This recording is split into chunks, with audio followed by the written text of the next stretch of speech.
The thunder of hoofbeats against parched Montana earth stopped abruptly as James Hartwell straightened his back hammer in hand and surveyed the broken fence line stretching before him. September 1883 had been cruel to the territory. The drought showed no mercy, and neither did Samuel Thornton. A man built things. That was what Jim's father had told him before the fever took him when Jim was just 12 years old. A man built things with his hands protected what was his and left something behind when he was gone. Standing there in the late afternoon sun with 200 feet of fence destroyed by last night's storm and 12 head of cattle missing, Jim wondered if building was enough. Wondered if a man could build anything strong enough to withstand what the West threw at it. The wind carried the sound of crying from the main house. Tommy, his son, 3 years old and already learning that life on a ranch meant hardship and loss. The boy had woken before dawn hungry and frightened, his small hands clutching at Jim's shirt as another nightmare about his mother faded into the cruel reality of her absence. Catherine had been gone 3 years now, dead, bringing Tommy into this world. Some men might have blamed the child for that. Jim had tried in those first dark months. But looking into those gray eyes, so like his own, seeing the innocence and need their blame, had turned to something else. Devotion. Fierce, protective love that sometimes felt like it might crush his chest. But love did not fix fences. Love did not stop cattle thieves. Love did not teach a boy how to read or write or figure numbers. Jim could show Tommy how to mend leather, how to read the sky for weather, how to sit a horse, the practical things, the survival things. But the rest? That required something Jim did not have, could not give. He drove another nail into the post, the impact jarring up his arm. $45 worth of fence destroyed. $240 worth of cattle gone. The ranch account held maybe $800 after paying the hands and settling last month's supply bill. Every loss cut deeper when there was so little margin for error. Jack Murphy's gravelly voice carried across the field. Jim turned to see his foreman riding in fast dust trailing behind the Tennessee Walker. Jack was 55 years old, his face lined by decades under Montana sun, and the closest thing to a father Jim had known since his own died in a New York orphanage dormitory. When Jim and Catherine had come west 9 years ago, broke and desperate, Jack had taken a chance on them. Had taught Jim everything about ranching that kept them alive through those first brutal winters. The old man's face told Jim this was not good news before Jack even opened his mouth. "Found 2 more head down by the creek," Jack said, swinging off his horse with practiced ease. "Poisoned, same way as the others last month." Jim's jaw tightened. His hand stilled on the hammer. Poisoned cattle was not rustling. Rustlers took what they could sell. This was something else. This was a message. "Thornton," Jim said. "Not a question. Tracks lead toward his property. 3 riders, probably Hayes and his boys." Jack spat into the dust. "That makes 14 head in 2 months, Jim. At this rate we will not have a herd come spring. 14 cattle, $280, almost half their working capital." Jim looked back toward the house where Tommy's crying had faded to hiccuping sobs. Sarah must have gotten him calmed down. Ben's wife was good with children, had a gentle way about her. But Sarah had her hands full with baby Emma, who had come down with fever 2 days ago. The whole household was stretched thin, fraying at the edges. "Sheriff Miller know?" Jim asked, though he already knew the answer. "Miller knows. Says he cannot prove anything without catching them in the act. Says Thornton has lawyers in Helena who would make any charges disappear." Jack's weathered face creased deeper with frustration. "You know how it works, boss. Money talks. Thornton has plenty of it." Jim did know, had known since Chicago, since he had discovered Samuel Thornton's embezzlement scheme and made the mistake of confronting him instead of going straight to the authorities. Since his partner Morrison had died in a convenient accident 2 days later. Since Jim and Catherine had fled west with nothing but what they could carry, and the terrified certainty that Thornton would not forget. For 9 years, Thornton had left them alone. Jim had hoped distance and time would be enough. Then Thornton had arrived in Montana 3 years ago, bought up half the territory with his stolen money, and started building his empire, started pressing his neighbors, started making life difficult for anyone who would not sell out or bow down. The war had been quiet at first, a denied loan here, a broken contract there. Then it had escalated, fences cut, cattle scattered, and now poisoning. "Keep the hands on double watch tonight," Jim said, driving the last nail home with 3 solid strikes. "Hayes wants us scared. I want him knowing we are ready." Jack nodded, started to turn his horse, then paused. "Jim, you cannot fight this alone. Man needs help sometimes. I have you. I have Ben. I have the hands." "That is not what I mean." The old man's eyes were kind but firm. "Tommy needs more than you can give him alone. House needs a woman's touch. You need—" He trailed off the words hanging unspoken between them. Jim turned away, gathering his tools. "What I need is to keep this ranch running and my son safe. Everything else is luxury." He strode toward the barn, conversation over. Behind him, Jack sighed the way he did when Jim was being stubborn. Jim had heard that sigh many times over the years. He ignored it now as he had then. Inside the barn, the familiar smells of hay and horse and leather brought a measure of calm. This he understood. Animals and wood and work. Straightforward. Honest. Not like people who complicated things with needs and wants and expectations Jim could never quite meet. His stallion, a chestnut Tennessee walker named Ranger, nickered a greeting.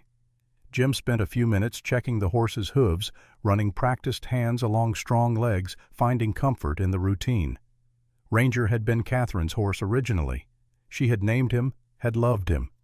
After she died, the horse had become Jim's in that way, possessions transferred between the living and the dead. Another responsibility, another thing to protect. The barn door creaked open. Ben Hartwell came in carrying Tommy on his hip. Jim's younger brother was 35, 3 years his junior, which made Jim 38, though most days he felt decades older. Ben was everything Jim was not. Easygoing where Jim was stern, optimistic where Jim saw only the next crisis. Ben believed the best in people. Jim knew better. "Hey, brother," Ben said, his voice carrying that perpetual cheerfulness that sometimes grated on Jim's nerves. "Little man here wanted to see his papa." Tommy reached out his small arms. "Papa, Papa fix fence." Jim wiped his hands on his pants and took his son. The boy was solid weight, real and warm. His hair was dark like Catherine's had been, but his eyes were pure Hartwell, gray as storm clouds. "Papa fixed the fence," Jim said. "What did you do today?" "Helped Aunt Sarah, I good boy." Tommy's face was bright with 3-year-old pride. "I am sure you were." Jim allowed himself a small smile. The boy was the one pure thing in his life, uncomplicated love. Tommy did not care that Jim was quiet or rough around the edges or carried ghosts he could not shake. Tommy just needed him. Ben leaned against a stall door, his expression turning serious. "Ryder came in from town while you were out, brought news." Jim's gut tightened. "What news?" "Thornton sent a message. He is hiring a governess from back east, some woman named Grace Mitchell, supposed to arrive today on the afternoon stage to teach his children." Jim processed this, turning it over in his mind. Thornton's 3 children were notorious in Silver Creek.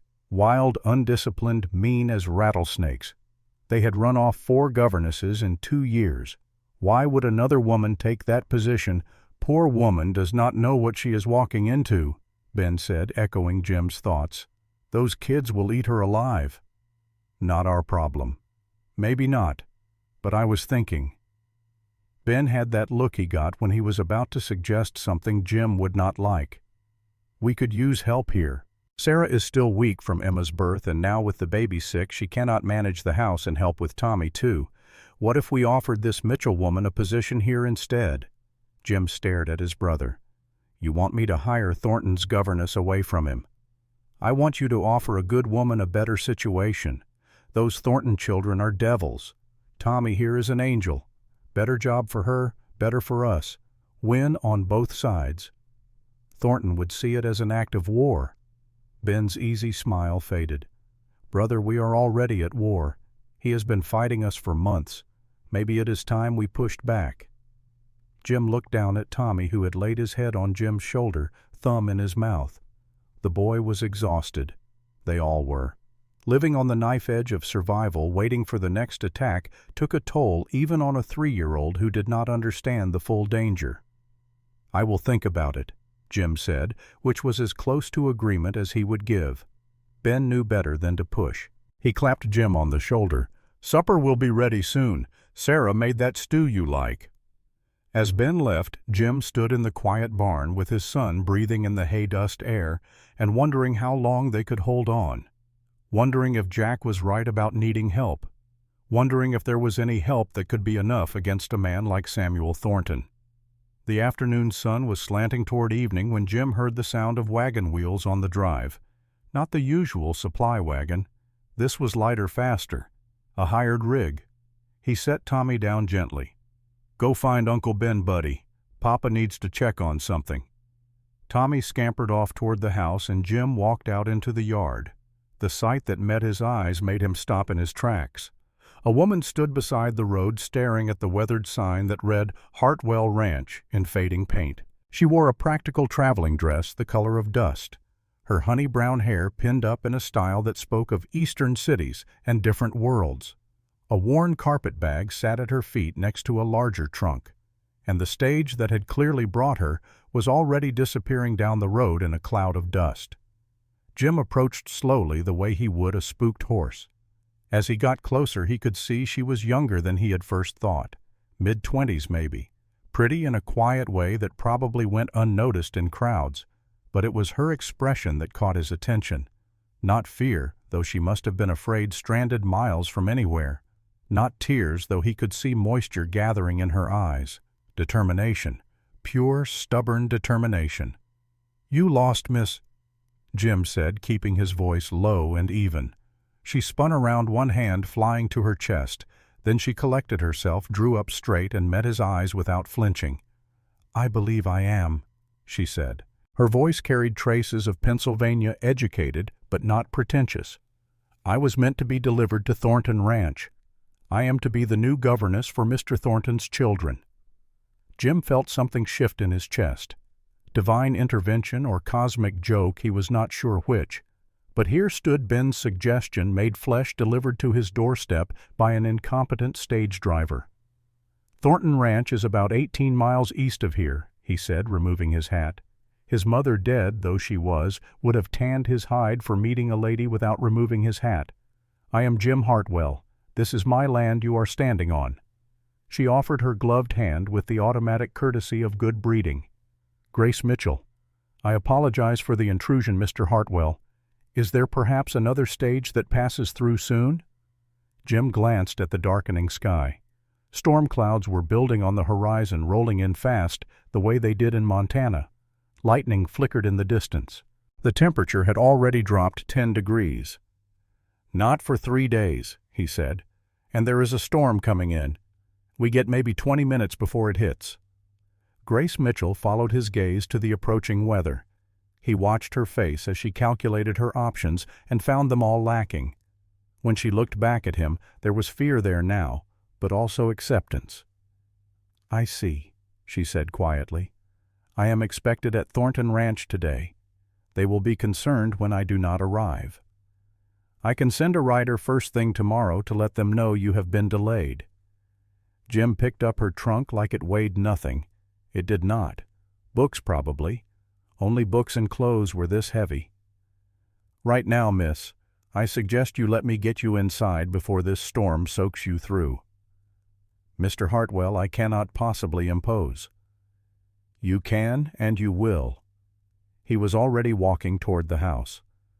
"My sister-in-law just had a baby. She could use the help, and you need shelter.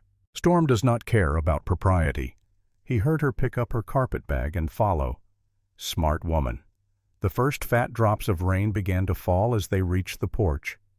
The main house was built of sturdy logs and stone designed to withstand Montana winters.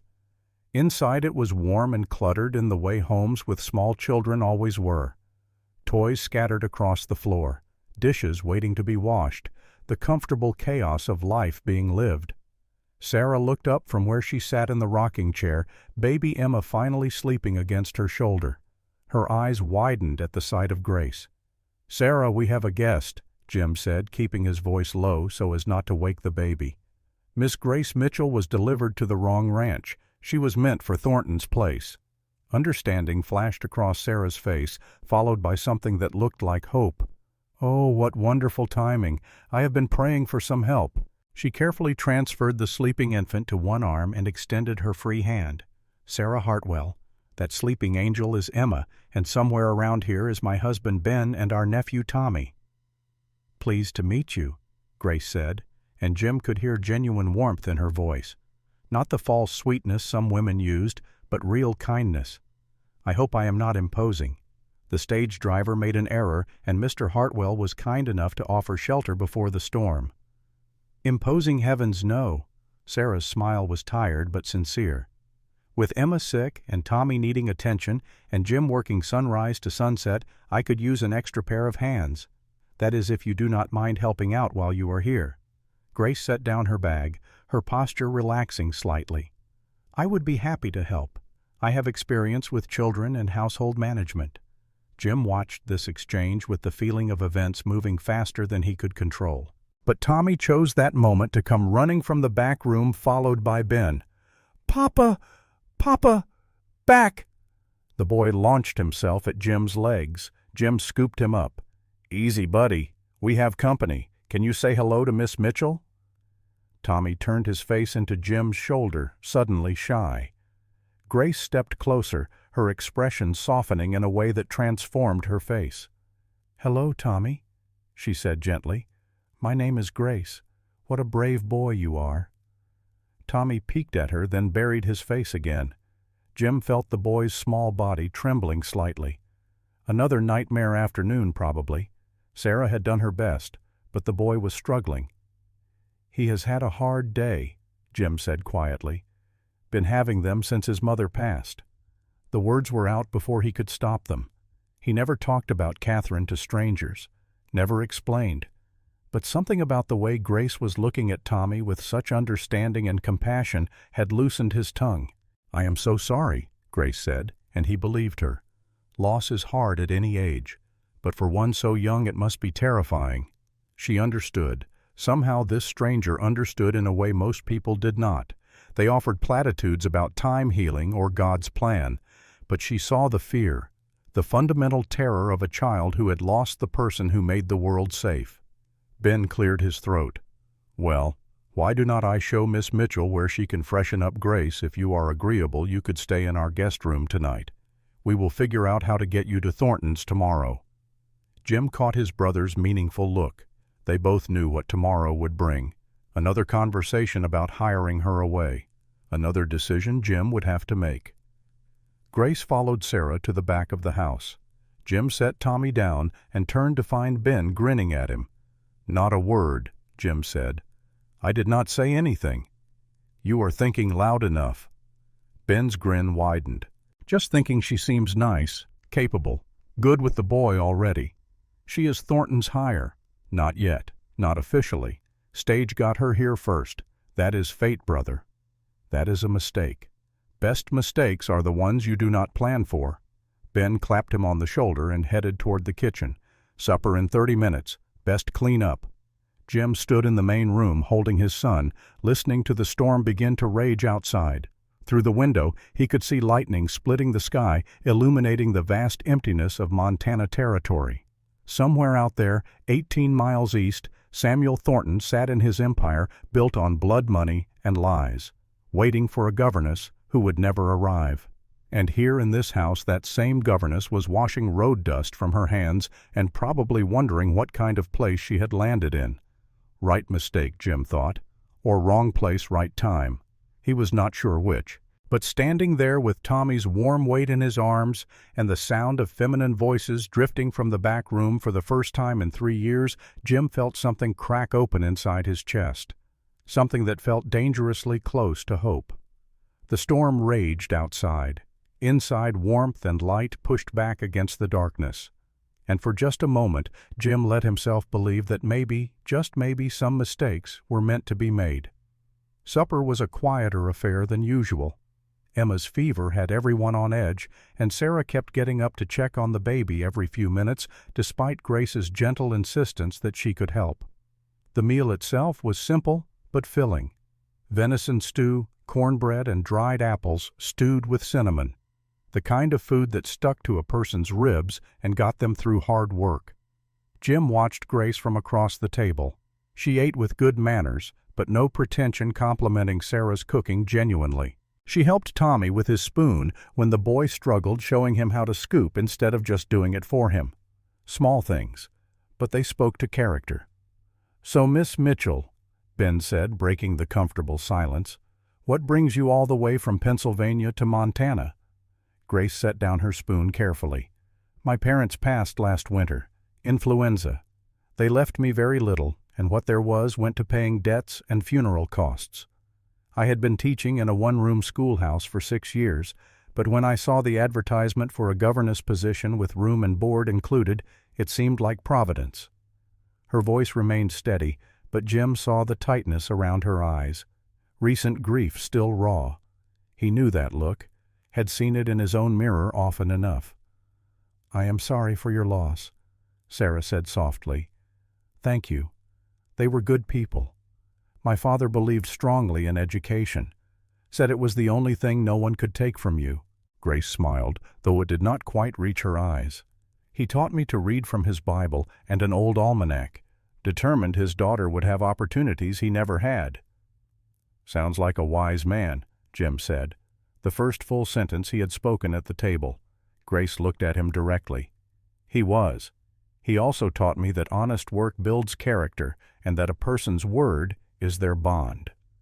Jim heard the message beneath the words. She was telling him something, that she valued honesty, that she would keep her commitments, that despite being stranded and afraid, she had principles. "Your father would be proud," Jim said quietly. "Coming all this way, ready to start over, that takes courage." "Or desperation," Grace said with a self-deprecating smile. "Sometimes they look remarkably similar." Jim almost smiled. "Almost. Fair enough." After supper, Grace insisted on helping with cleanup despite Sarah's protests. Jim sat on the front porch with Tommy on his lap, watching the storm move off to the east. Lightning still flickered in the distance, but the worst had passed. The air smelled of wet earth and possibility. Ben came out, 2 cups of coffee in hand. He passed one to Jim and settled into the chair beside him. "What are you thinking?" Ben asked. "That we should not have let that stage driver leave." "That is not what I meant." Jim sipped his coffee. It was strong and bitter the way he liked it. "I know what you meant. She is good with Tommy. I noticed. Sarah likes her. I noticed that too. And—" Ben turned to face him. "Brother, when are you going to stop being so damned stubborn? A gift just landed on our doorstep. Take it." "She has a commitment to Thornton. A commitment made under false pretenses. You think that man told her the truth about those devil children, about how he treats people?" Ben's voice rose with frustration. "She does not owe him anything." Jim looked down at Tommy, who had fallen asleep against his chest. The boy's face was peaceful for the first time all day. Offering her a position here would start a war with Thornton. "We are already at war. He is killing our cattle, destroying our property, trying to drive us out. What difference does it make?" "The difference is, we keep our honor," Jim said quietly. "We do not become like him." "There is nothing dishonorable about offering an honest position to an honest woman," Ben countered. "You would be saving her from a bad situation and helping your own family at the same time. That is called being smart." Jim did not answer. Inside the house he could hear Grace's voice singing softly. Some lullaby from her childhood, probably. The melody drifted through the window, sweet and sad and achingly familiar. Catherine used to sing to Tommy.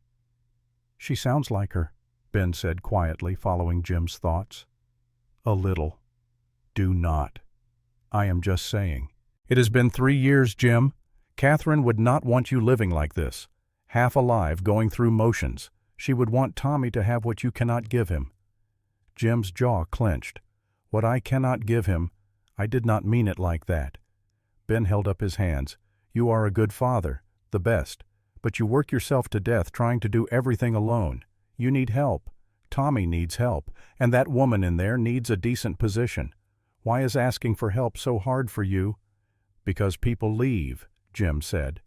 The words came out harder than he intended. People die. People betray you. The only person you can count on is yourself. That is a lonely way to live. It is a safe way to live. Ben shook his head. Safe and alone are not the same as strong brother, and Tommy deserves better than watching you carry the world on your shoulders until it crushes you. He stood setting his empty cup on the porch rail. Think about it. That is all I ask. Just think about it. After Ben went inside, Jim sat alone with his sleeping son. The stars were coming out now, brilliant and cold in the vast Montana sky. Out here a man could see for miles, see opportunity or see danger depending on what he looked for. The door opened quietly. Grace stepped out onto the porch, a shawl wrapped around her shoulders against the cooling air. I am sorry, she said softly. I did not mean to intrude on your solitude. You are not intruding. Jim shifted Tommy slightly. Could not sleep. Too much has happened today.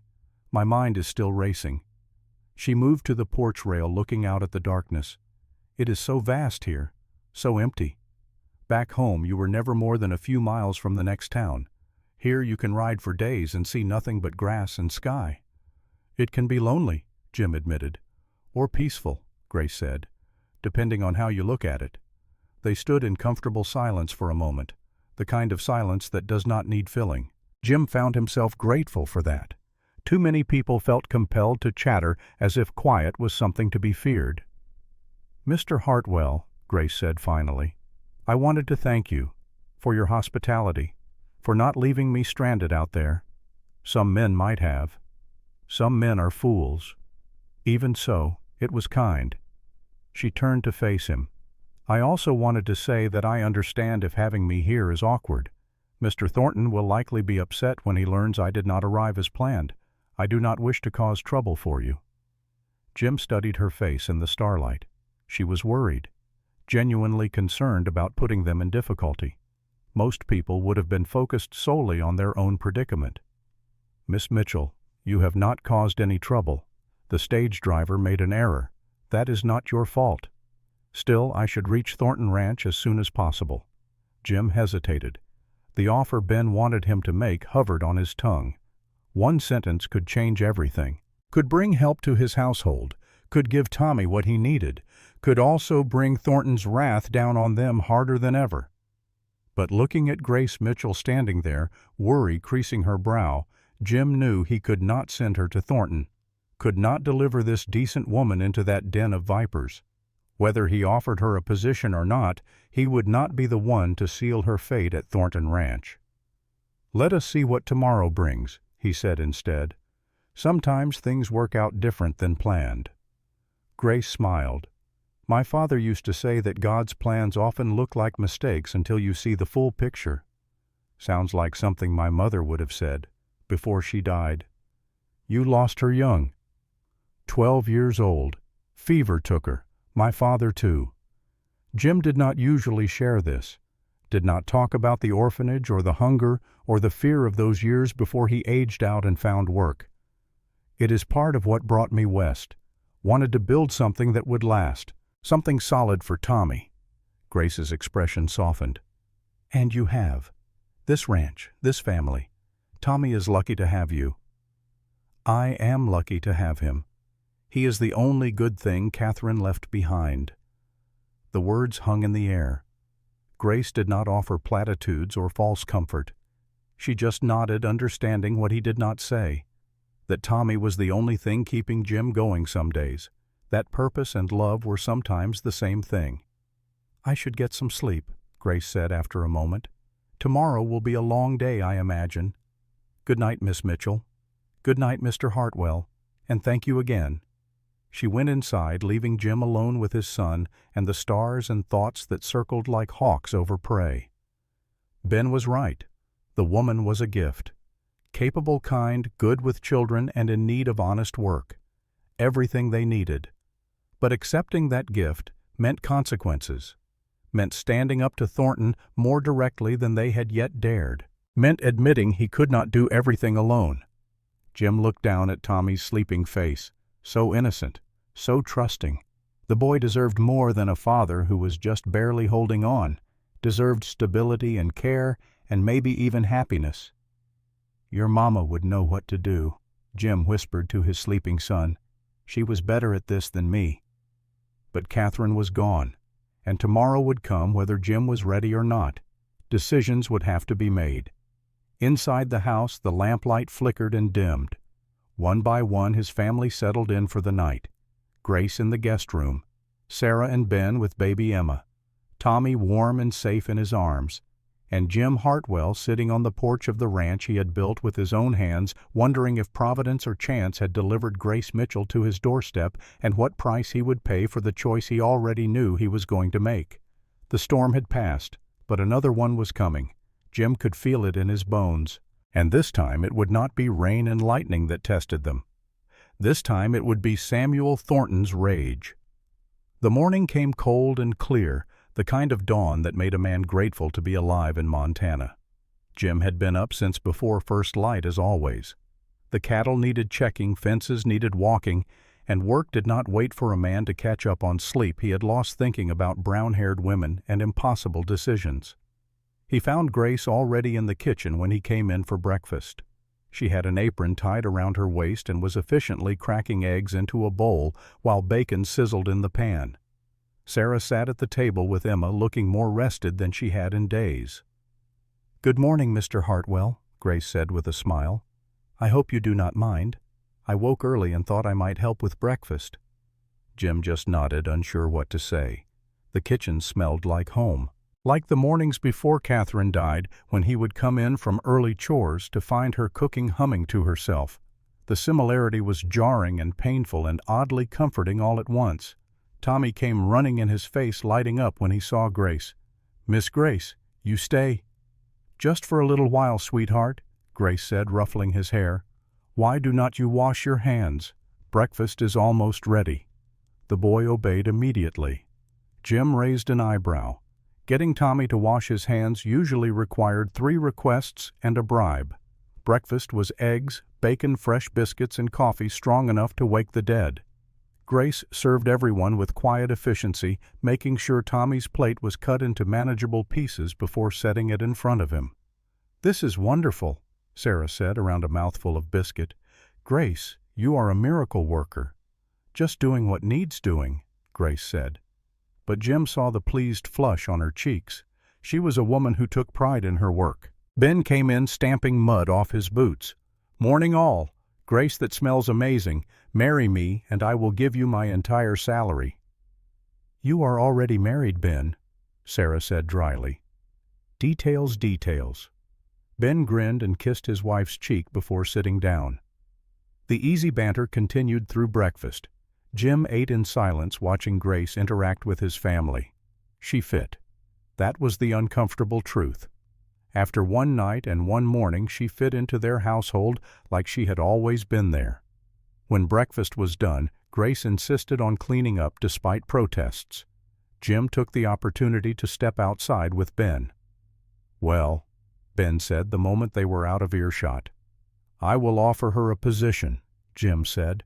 $30 a month room and board, focus on Tommy's education and helping Sarah with household management.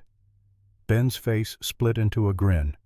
"That is the smartest thing you have said in 3 years. This will not go well with Thornton." "Nothing goes well with Thornton. At least this way we get something out of it." Ben grew serious. "You are doing the right thing, brother. For Tommy. For all of us." Jim nodded, but his gut was tight with apprehension. He walked back to the barn, running through what he would say. How to make the offer without sounding desperate. How to be honest about the situation without scaring her off. He was still rehearsing when Jack rode up at a gallop, his face grave. "Jim, we got a problem. Big one. Jim's hand went automatically to the rifle he kept in the barn. "What kind of problem?" "Ryder just came through from town. Says there was a fire at Thornton Ranch last night. Schoolroom burned down." Jim felt ice slide down his spine. "Anyone hurt?" "No injuries, but considerable damage. And here's the thing." Jack dismounted, his expression grim. "Word is the kids set the fire. After Thornton hired some new governess yesterday morning who showed up and then quit after meeting the children. Now Thornton is looking for Grace Mitchell, who never arrived, and he is blaming everyone in sight." The ice in Jim's veins turned to steel. He is going to blame her for not showing up, for the fire happening because he had to scramble to replace her. That is my thinking too. Man like Thornton does not take kindly to looking foolish, and having to fire and hire 2 governesses in one day, that makes him look weak. Jim turned and walked back to the house. His decision had just been made for him. Consequences be damned. He found Grace in the kitchen drying the last of the breakfast dishes. "Miss Mitchell, could I speak with you privately?" Grace followed him out to the porch, worry creasing her forehead. "Is something wrong?" "Depends on how you look at it." Jim took a breath. "I have some news about Thornton Ranch. There was a fire last night. Schoolroom burned down. The children allegedly started it." Grace's hand flew to her mouth. "Oh no, was anyone hurt?" "No injuries. But Thornton is by all accounts furious. He is looking for you, likely to blame you for not arriving when you were supposed to.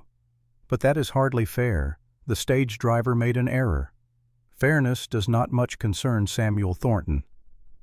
Jim met her eyes directly. "Miss Mitchell, I need to tell you something about Thornton, about why I came to Montana, and then I have an offer to make you." He told her. Not everything. Not about Morrison's death or his suspicions of murder, but enough. About the embezzlement he had discovered, about fleeing Chicago with Catherine, about Thornton following years later with stolen money and a vendetta. Grace listened without interrupting. When he finished, she was quiet for a long moment. "You are saying Mr. Thornton is a dangerous man," she said slowly. "I am saying he is a man who does not forgive slights real or imagined, and you have inadvertently slighted him." "I see." Grace looked out at the ranch spread before them. "What is the offer you mentioned?" "Work for me instead, $30 a month, room and board. Teach Tommy, help Sarah with the household. It would not be easy. We are not wealthy. Thornton will make trouble for us because of it, but it would be honest work with good people." Grace was quiet for so long Jim thought she would refuse. Then she squared her shoulders and looked him in the eye. "I accept," she said simply. "On one condition." Jim blinked. He had expected more questions, more hesitation. "What condition?" "That you teach Tommy not just letters and numbers, but everything you know. About this land, about ranching, about survival. I can give him book learning, but you can give him something more valuable. Teach him to be the kind of man his father is." Something in Jim's chest tightened painfully. "I am not sure that is a compliment, Miss Mitchell." "It is the highest compliment I can give, Mr. Hartwell. You are a man who protects what is his, who works until his hands bleed, who loves his son enough to admit he needs help. That is the kind of man this country needs more of." Jim extended his hand. "Then we have an agreement." Grace shook it firmly. "We do, and Mr. Hartwell, call me Grace." "Jim," he said, "formalities do not last long out here anyway." She smiled at that, a real smile that reached her eyes. And for the first time since Catherine died, Jim felt like maybe, just maybe, the future held something besides endless work and worry. Of course, first they had to survive Samuel Thornton finding out. That reckoning came faster than expected. The decision was made. Grace Mitchell would stay at Hartwell Ranch, and Jim would send word to Samuel Thornton that very afternoon. Ben volunteered to ride to Silver Creek and deliver the message personally to avoid any confusion. Jack Murphy advised against it.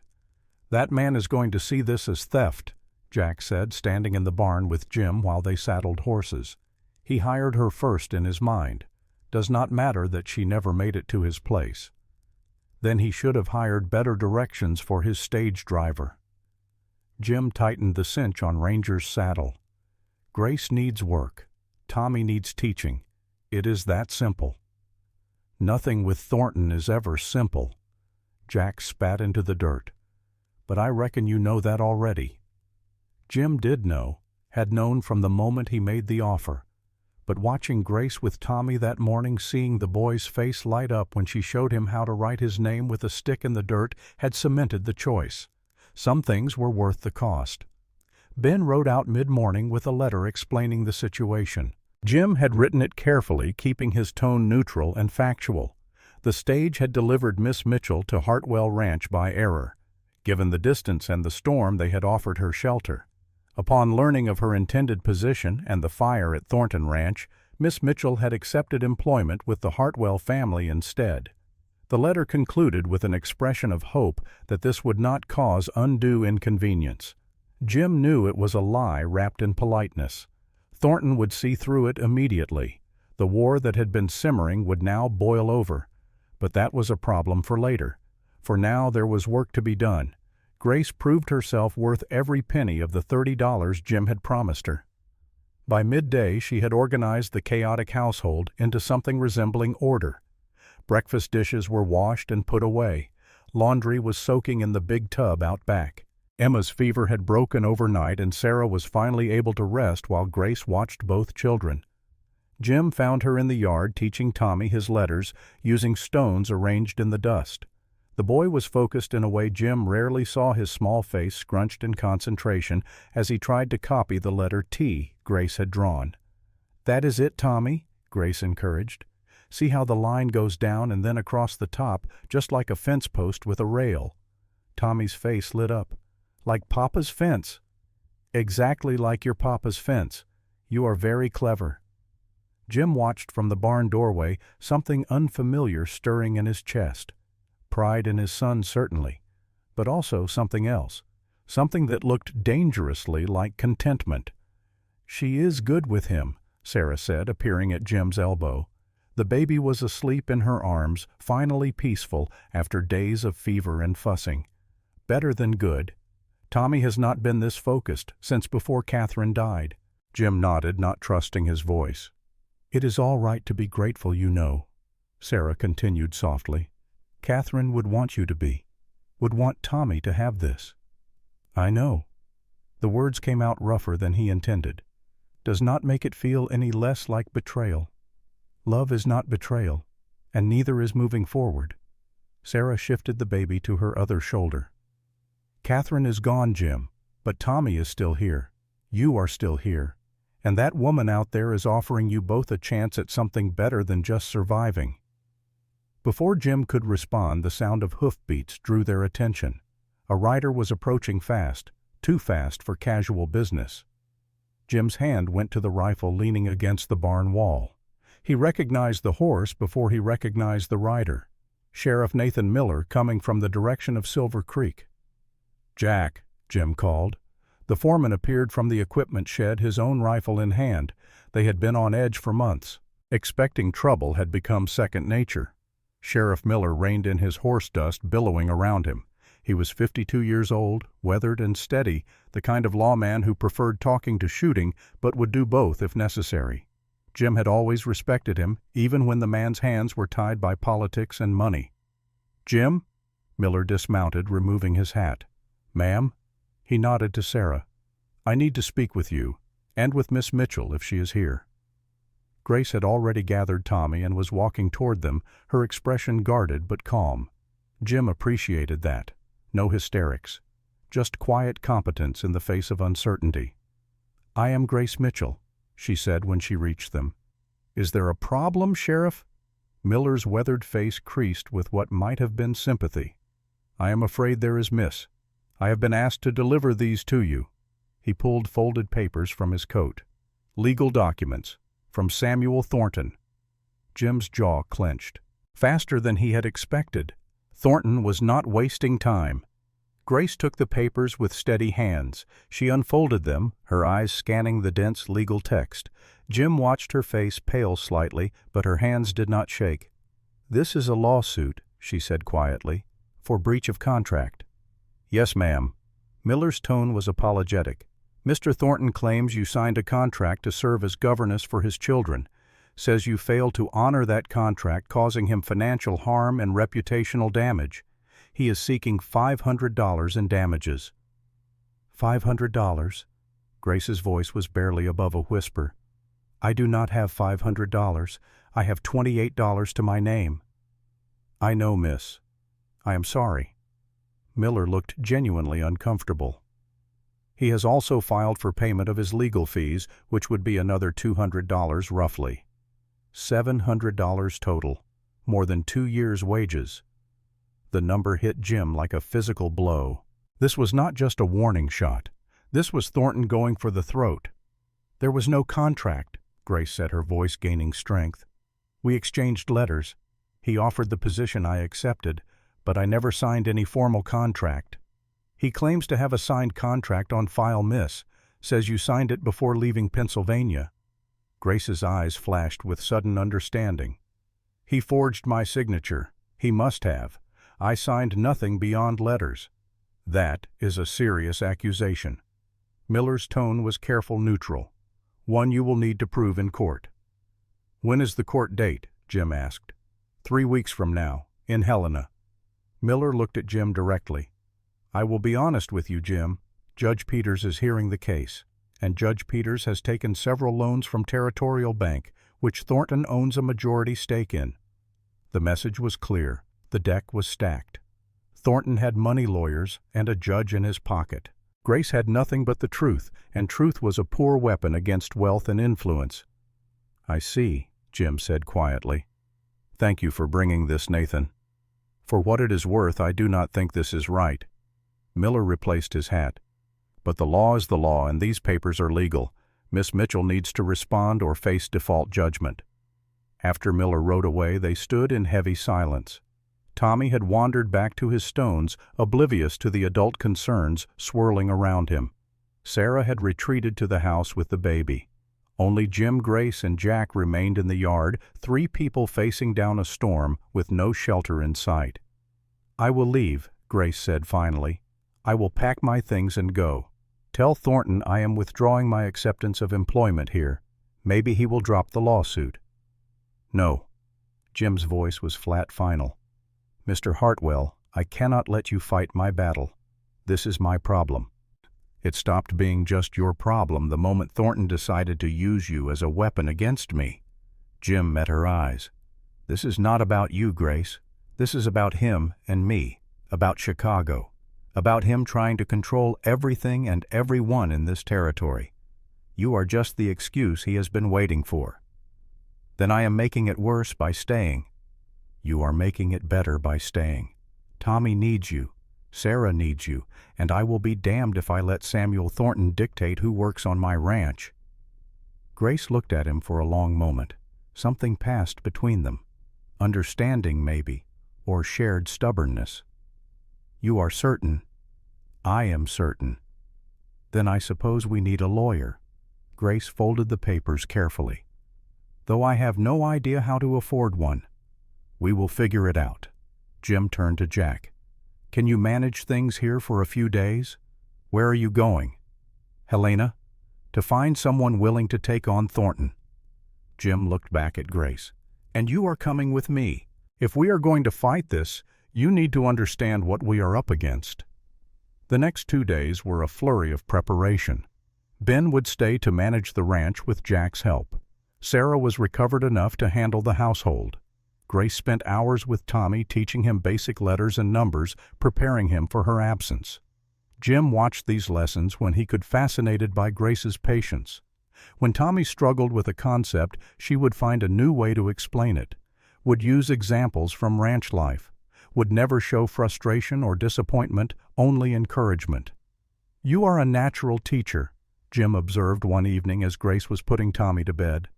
"I love it," she said simply. "There is something miraculous about watching a mind open, about seeing a child suddenly understand something that was impossible moments before." Catherine wanted Tommy to have education, said she did not care if he became a rancher or a lawyer or anything else as long as he could read and think for himself. Jim had not spoken his wife's name aloud to anyone but family in 2 years. The word felt strange on his tongue. "She would have liked you." Grace looked at him with those steady brown eyes. "I wish I could have known her. To have raised a son like Tommy, she must have been extraordinary." "She was scared." Jim said, the honesty surprising him. "Scared of the ranch, scared of the isolation, scared of failing as a mother. But she loved him fierce. Loved him enough that I think the fear might have killed her before the childbirth did." "Fear can be as deadly as any disease," Grace agreed quietly. "My mother died of influenza, but I think fear made her susceptible. She was so afraid after my father died, afraid she would not be able to manage alone. But you managed." "I had no choice. Fear is a luxury when survival is on the line." She tucked the blanket around Tommy's sleeping form. "And I learned that most fear is about things that never happen. The real dangers are usually the ones you do not see coming." Like stagecoaches delivering you to the wrong ranch, Jim thought. Like falling in love with a woman you met 3 days ago. He pushed that thought aside quickly. Too dangerous, too soon, too complicated. They left for Helena before dawn on the 3rd day. Jim drove the wagon while Grace sat beside him, both of them bundled against the September morning chill. The journey would take most of the day.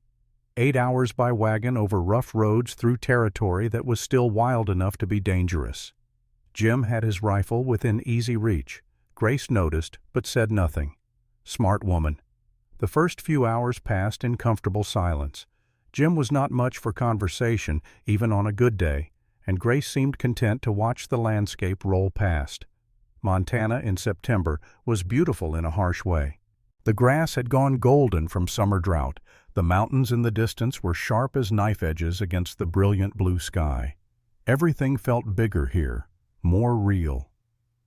"Tell me about Chicago," Grace said as they stopped to water the horses at a creek crossing. "What was your life like before Montana?" Jim considered not answering, considered keeping that door closed. But they were riding into battle together. She deserved to know what she was fighting. "I worked for an investment firm, Morrison and Associates. Good job, decent pay. Catherine and I had a small apartment in a decent neighborhood. We were saving to buy a house."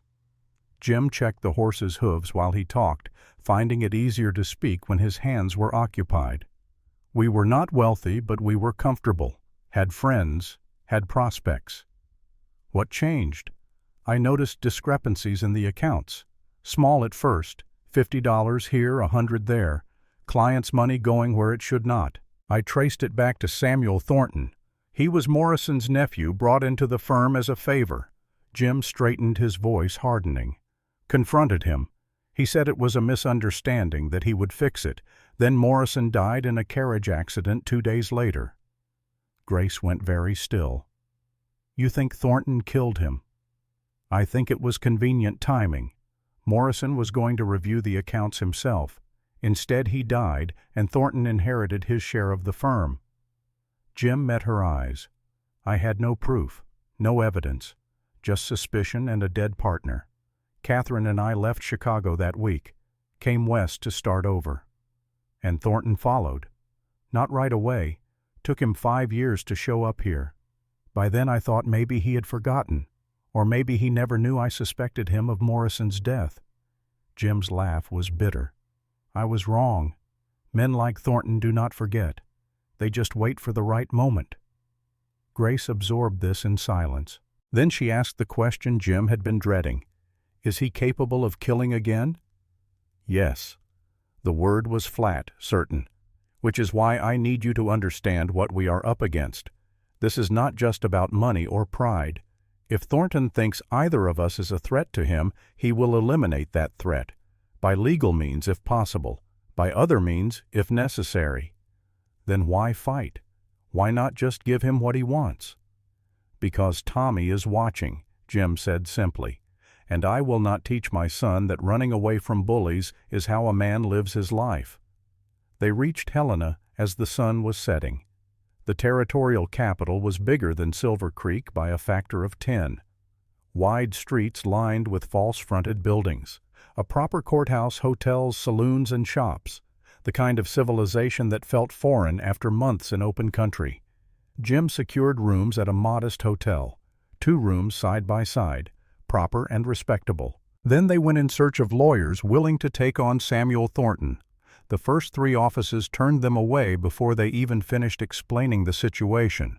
The 4th lawyer, a man named Moore, at least listened to their story before declining. "Thornton has deep pockets and deeper connections," Moore said apologetically. "I have a family to feed, cannot afford to make an enemy of him." The 5th and 6th lawyers gave similar responses.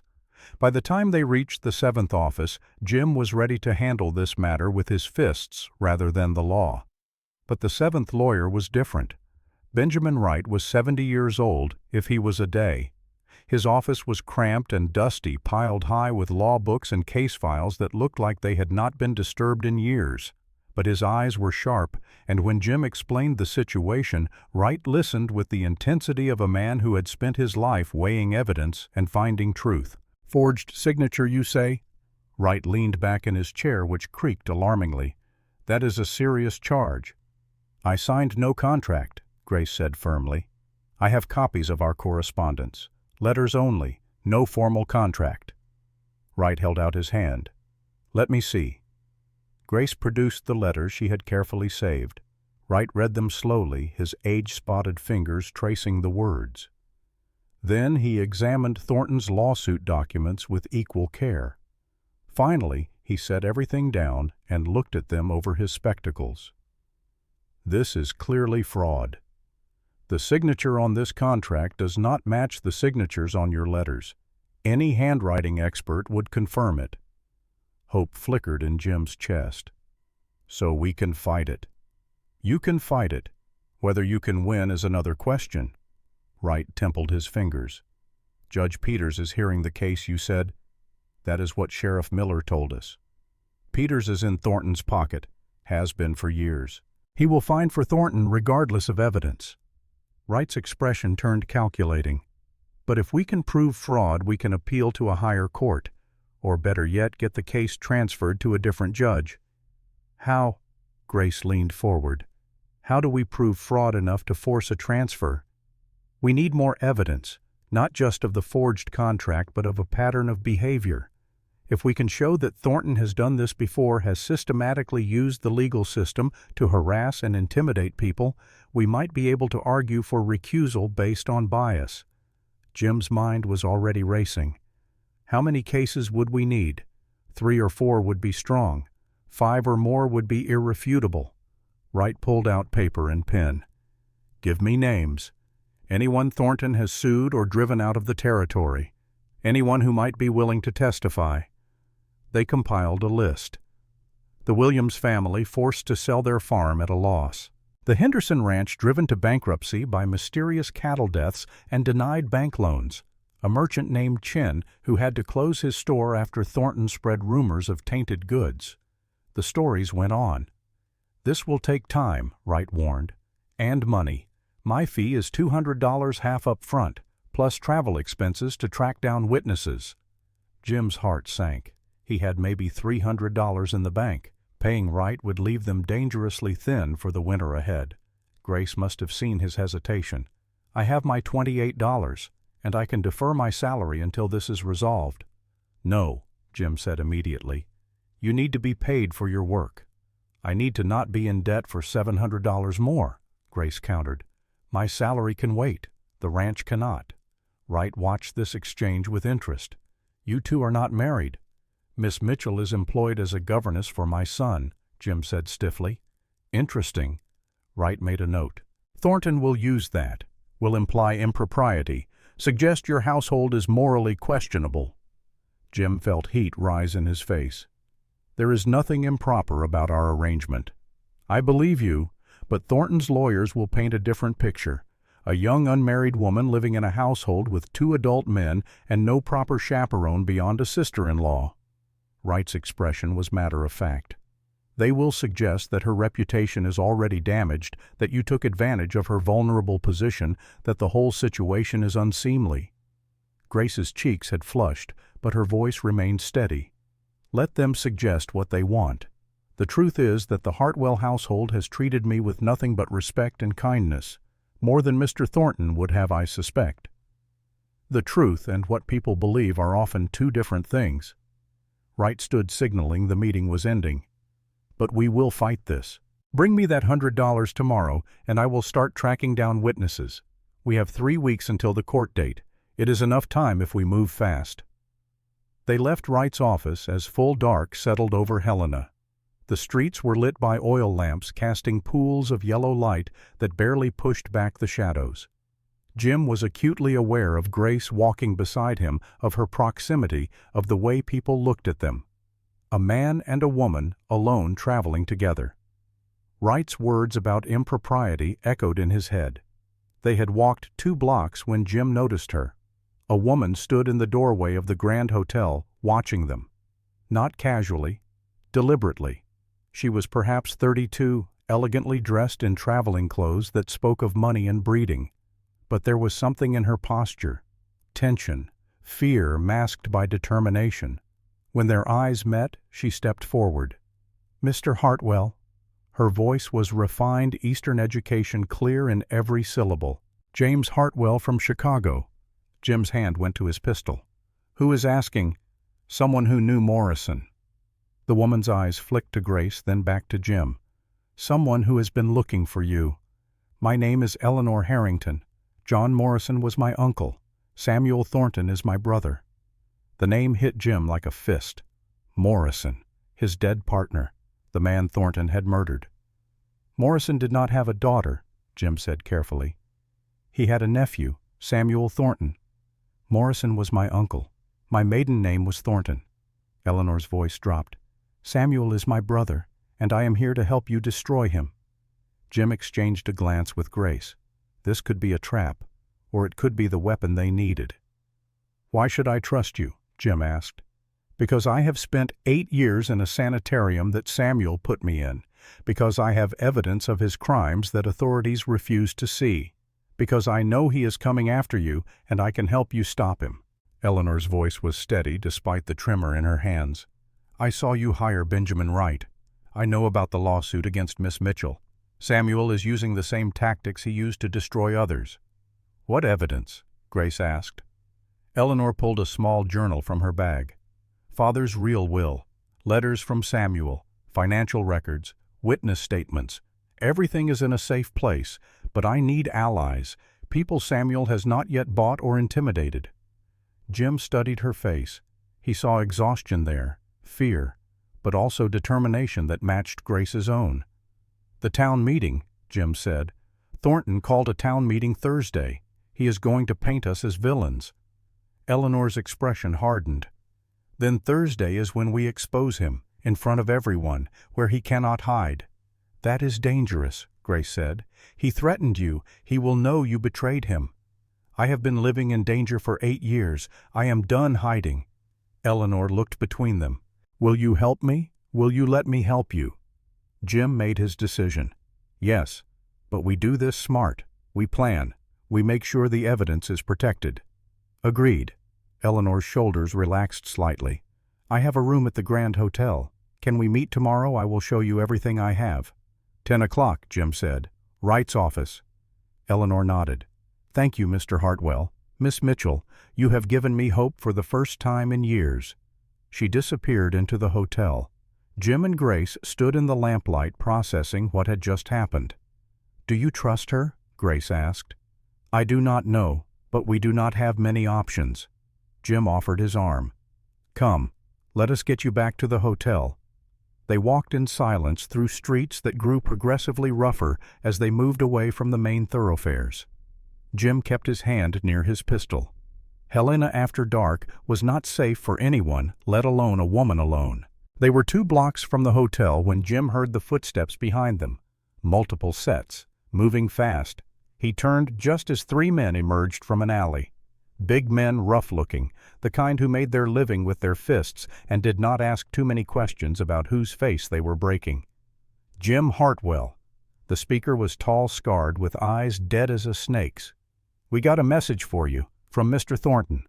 Jim pushed Grace behind him. "Deliver it then." "Message is this. Go home.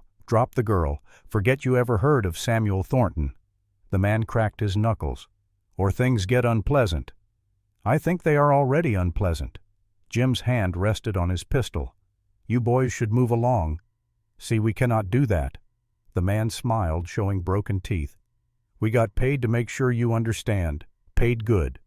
They moved fast. Jim had his pistol out, but the first man was already on him, knocking the gun aside. Jim drove his fist into the man's gut, felt the impact jar up his arm. The man grunted, stumbled back. The second attacker came at Jim from the side. Jim turned, caught a fist to his ribs that drove the air from his lungs. He responded with an elbow to the man's face, heard bone crunch. Grace screamed. The third man had grabbed her, was trying to drag her back toward the alley. She fought like a wildcat, scratching and biting, but he was twice her size. Rage exploded in Jim's chest. He drove his knee into his current opponent's groin, then launched himself at the man holding Grace. His shoulder caught the man in the back, sent them both sprawling. Grace rolled away, scrambling to her feet. "Run!" Jim shouted. "Get help!" But Grace did not run. Instead, she picked up a piece of broken board from the alley entrance and swung it hard into the back of the nearest attacker's head. The man dropped like a stone. "Grace, damn it!" Jim grappled with another man, trading blows that were more desperate than skilled. "Run! Not without you." She swung the board again, but one of the men caught it, yanked it from her hands. Jim's vision was starting to blur. A fist caught him across the jaw, spinning him around. He tasted blood. Another blow to his ribs. He was losing. They were losing. Then a gunshot split the night. Everyone froze. Sheriff Miller stood at the mouth of the alley, his pistol raised. Behind him were two deputies, also armed. "That is enough." Miller's voice carried the weight of law and a man who would not hesitate to enforce it. "You three, on the ground, now." The attackers hesitated. The math was not in their favor anymore. Slowly they complied, lying face down in the dirt. Miller kept his gun trained on them while his deputies moved in with handcuffs. "Jim, you all right?" Jim straightened slowly, every muscle screaming. His ribs felt like someone had taken a sledgehammer to them. His face was wet with blood from a cut above his eye, but he was upright. "I will live. Grace." "I am fine." Her voice shook, but she was standing steady. "Thank you, Sheriff." Miller approached the prisoners. "Victor Hayes, send you boys." Silence. "That is what I thought." Miller looked at Jim. "Thornton works fast. You made him angry today, asking around about witnesses hiring right. He does not like it." "Then he is going to really hate what comes next," Jim said. Miller's expression was grim. "You need to be careful, Jim. These men were just supposed to rough you up, scare you off. Next time, Thornton might send people with different orders." "Next time, I will be ready." They went back to the hotel under escort. Grace was silent, her face pale in the lamplight. Jim could see her hands shaking now that the immediate danger had passed. At her door she paused. "Mr. Hartwell, Jim, thank you for protecting me." "You protected yourself pretty well with that board." Jim managed a pained smile. "But you should have run." "I am not very good at running." Grace met his eyes. "And I am not going to start now. Thornton wants me scared, wants me to leave. Well, I am scared. Terrified, actually. But I am not leaving." Something shifted in Jim's chest. Not just respect, though there was that. Something deeper. Something that felt dangerously like admiration mixed with fear for her safety. "Get some rest," he said quietly. "Tomorrow we keep fighting." "Tomorrow we keep fighting," Grace agreed. She went inside. Jim stood in the hallway for a moment, cataloging his injuries. Cracked rib, probably. Cut above his eye would need stitches. Bruised face and hands. He had been in worse shape, but never with so much at stake. Inside his own room, he cleaned the blood from his face and assessed the damage more carefully. The cut above his eye was deep, but not critical. His ribs hurt like hell, but did not feel broken. He would be sore for days, but functional. A soft knock on his door made him tense. He grabbed his pistol before answering. Grace stood in the hallway, still dressed, a basin of water and clean cloth in her hands. May I come in? You need those wounds tended." Every instinct screamed that this was improper. A woman in a man's room late at night, alone, unchaperoned. Exactly what Wright had warned them about. But the concern in her eyes overrode propriety. Jim stepped aside. Grace set the basin down and gestured for him to sit. She worked in silence, cleaning the cut above his eye with gentle efficiency. Her fingers were cool against his feverish skin. She was close enough that he could smell the lavender soap she used, could see the fine lines at the corners of her eyes that spoke of someone who smiled often despite hardship. "This will need stitches," she said finally. "I can do it if you trust me. I stitched up my father more than once." "Do it," Jim said. She produced a needle and thread from her bag. Jim wondered if she always traveled prepared for medical emergencies or if she had anticipated violence. Probably both. Grace Mitchell was turning out to be far more capable than her genteel appearance suggested. The needle hurt. Jim had been stitched up before, knew the feeling. But he sat still, letting her work. Her hands were steady despite what they had just been through. "Why did you not run?" Jim asked. "When I told you to, you could have been safe." Grace did not pause in her stitching. "Because running would have meant leaving you to face 3 men alone. And I am not the kind of person who abandons people when they need help. You could have been seriously hurt, killed. So could you." She tied off the last stitch, snipped the thread. "We are in this together now, Jim, for better or worse. You cannot protect me from everything, and I will not let you try." She met his eyes. They were very close, too close.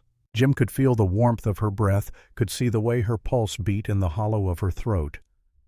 "Grace," he said, his voice rough, "you need to go back to your room." "Why?" The word was barely a whisper. "Because if you stay, I am going to kiss you, and that would be a mistake." "Would it?" Grace's hand was still on his face, fingers gentle against the bruises. "Or would it just be inconvenient?" The distinction mattered. Mistake implied wrong. Inconvenient just meant poorly timed. And standing there with her so close, with adrenaline still singing through his veins, and the memory of almost losing her fresh in his mind, Jim found he could not quite remember why kissing her would be wrong.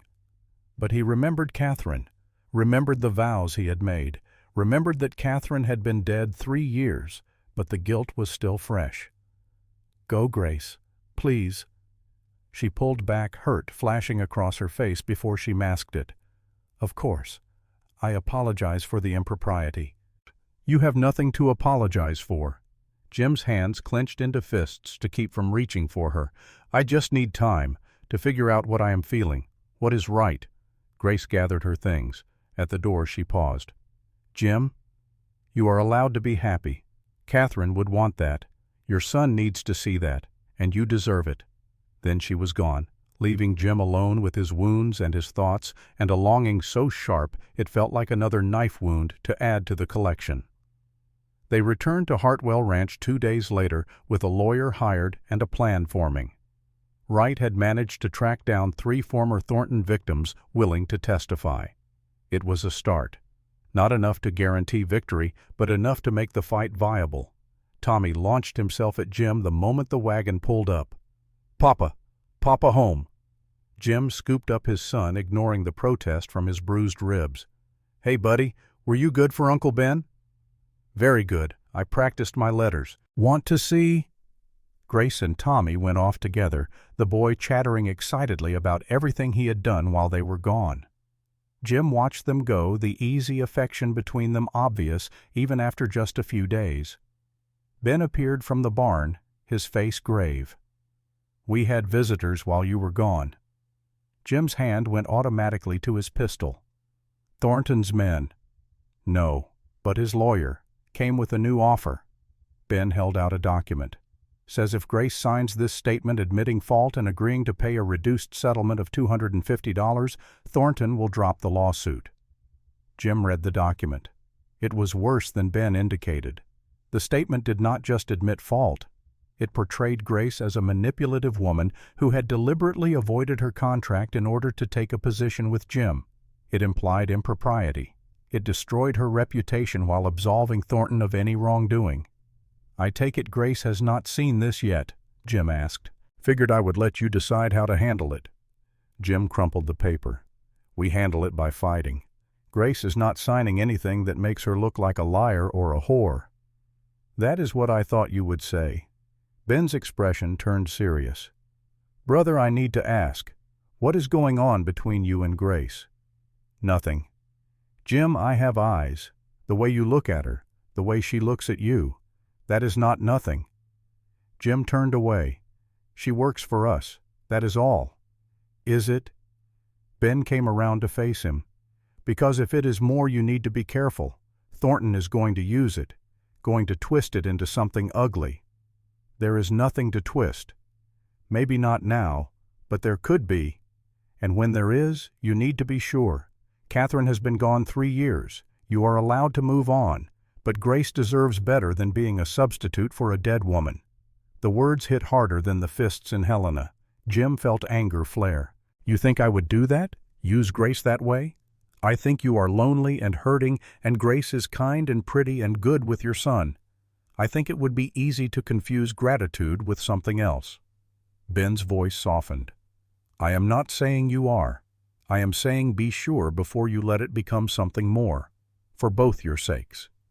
Jim wanted to argue, wanted to say Ben was wrong, but standing there with the crumpled settlement offer in his hand and the memory of almost kissing Grace still fresh, he could not. Because Ben was right. Jim did not know what he felt, did not know if what he saw when he looked at Grace was her or a ghost wearing her face, did not know if he was capable of loving someone new or if his heart had been buried with Catherine. And until he knew, until he was sure he could not risk hurting Grace, could not risk making her a casualty of his confusion. That night, Jim sat on the porch long after everyone else had gone to bed. The stars were brilliant overhead, cold and distant and uncaring of human troubles. He thought about Chicago, about the life he and Catherine had planned, about the way she had looked at him when Tommy was born, equal parts joy and terror in her eyes, about holding her hand as she died, feeling her slip away despite his desperate grip. He thought about Grace, about the way she laughed when Tommy got something right, about her quiet strength in the face of Thornton's threats, about how she had refused to run when attacked, about the warmth of her hand on his face and the invitation in her eyes. 2 women, one dead, one alive, one past, one present, and Jim caught between them, unable to move forward, unable to let go. The door opened behind him. Jack Murphy stepped out, 2 cups of coffee in hand. He passed one to Jim and settled into the other chair. "Heard about Helena," Jack said after a moment. "Heard you got into it with some of Thornton's boys." News travels fast. Always does. Ben's worried, Sarah's worried, and that girl inside is trying real hard not to show she is worried too. Jim sipped his coffee. "I can handle Thornton." "That is not what I am talking about." Jack fixed him with a look that had seen through Jim's defenses since he was 22 and desperate. "You are falling for her." Jim did not answer. Could not. "It is all right, you know. To want something besides just surviving. Catherine would not begrudge you happiness." "How do you know?" Jim's voice came out harsher than intended. "How do you know what Catherine would want? She is dead. I do not get to ask her. I know because I knew her. Knew she loved you enough to want you to live, not just exist." Jack's weathered face was kind. "And I know because I have been where you are. Lost my wife 20 years back. Thought I would die of the grief, but I did not. Life kept going. And eventually the pain faded enough that I could remember the love without the loss tearing me apart." "Did you find someone else?" "No, but that does not mean you should not." Jack set down his cup. "Grace is a good woman, strong, kind, would be good for Tommy, good for you if you let her. And if I am not ready, then you tell her that, honest, clear. Do not string her along while you figure it out. That is not fair to anyone." Jack stood, stretched, headed back inside. "Sleep on it, boss. Morning always makes things clearer." But morning brought no clarity, only more work, more tension, and the looming deadline of the court case. And Grace always there, teaching Tommy, helping Sarah, working beside Jim to prepare the ranch for winter. Close enough to touch but separated by an invisible wall Jim could not seem to cross. The wall was still there 3 days later when a rider from Silver Creek brought news that changed everything. Samuel Thornton was calling a town meeting. The town meeting was scheduled for Thursday evening at the Silver Creek Town Hall. Word spread fast through the scattered homesteads and ranches that surrounded the small settlement. Samuel Thornton was calling the community together, and when a man with Thornton's wealth and influence called a meeting, people came. Some out of curiosity, some out of fear, some because they owed him money or favors and had no choice. Jim received the official notice 3 days before the meeting. A printed card, expensive paper delivered by one of Thornton's men. The message was formal and polite.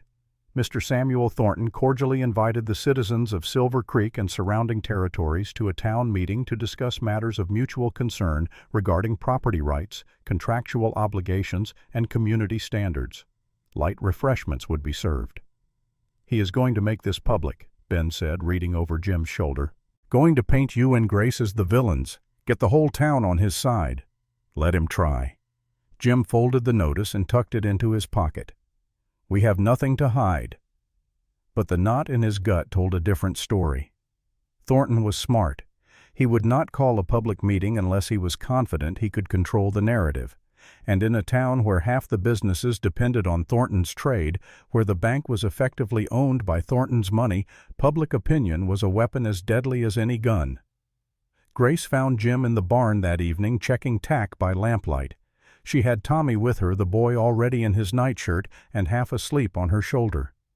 "He wanted to say good night to his papa," Grace said softly. Jim set down the bridle he had been mending and took his son.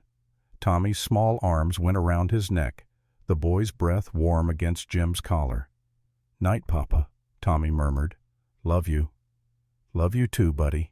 Jim held his son close, breathing in the scent of soap and childhood innocence. "Sweet dreams." Tommy was asleep before Jim finished the sentence. Grace smiled, that soft expression that transformed her face from pretty to beautiful. "He adores you," she said. "You are a good father, Jim." "I am trying." Jim shifted Tommy's weight. "Some days I feel like I am failing more than succeeding." "We all feel that way. But look at him."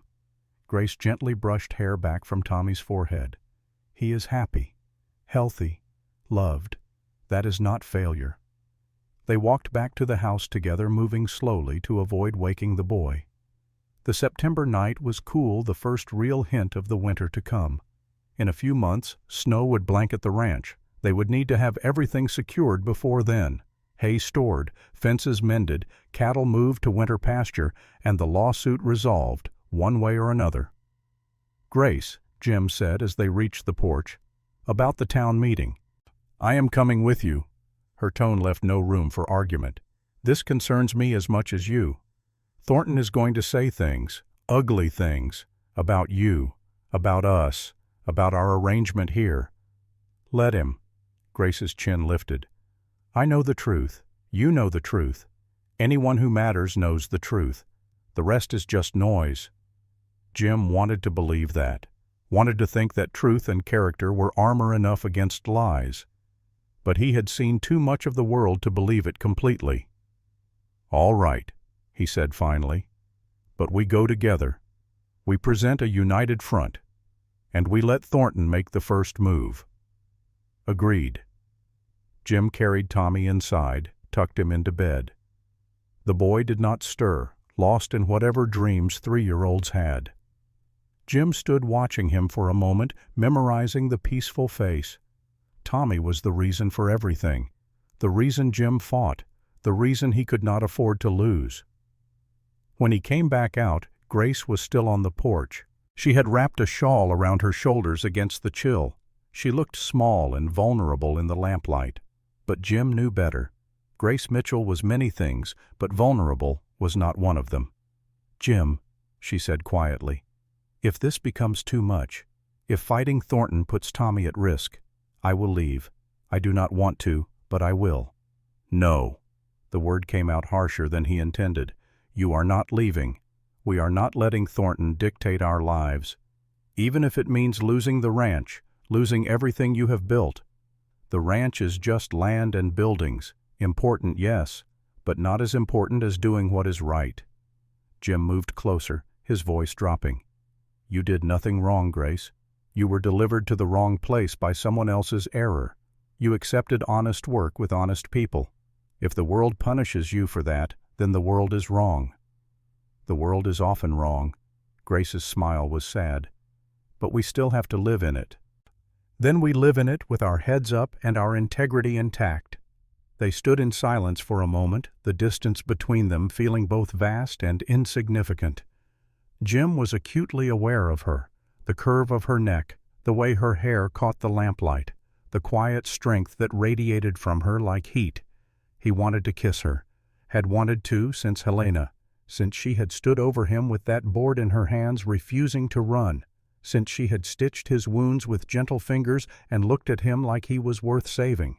But wanting and doing were different things. And until Jim could untangle his feelings for Grace from his guilt about Catherine, until he could be sure he was not just seeking comfort in the nearest warm body, he would not act on that want. "Get some rest," he said, stepping back. "Thursday will be a long day." Grace nodded, but there was something in her eyes, disappointment maybe, or understanding, or both. She went inside without another word. Jim stood on the porch long after the lamp in her window went dark, stood and wondered how a man was supposed to move forward when the past held him with chains made of love and loss. The days before the town meeting passed in a blur of work and tension. The ranch needed constant attention, fences to mend, cattle to check, equipment to repair before winter made outdoor work impossible. Jim threw himself into physical labor trying to exhaust his body enough that his mind would quiet. It did not work. Grace was everywhere. In the kitchen making breakfast, in the yard teaching Tommy his numbers using pebbles, in the barn helping Jack sort tack. Always working, always useful, always there. And every time Jim looked at her, he felt that same confusing mix of desire and guilt, hope and fear. Sarah noticed. Of course she noticed. Women always did. "You need to make a decision," Sarah said to Jim on Wednesday afternoon. They were in the vegetable garden harvesting the last of the late-season squash before the first frost. "About Grace. There is no decision to make. She works for us, that is all." Sarah gave him the look, the one that said she was about to speak truth whether he wanted to hear it or not. "Jim Hartwell, I have known you for 8 years. I watched you with Catherine.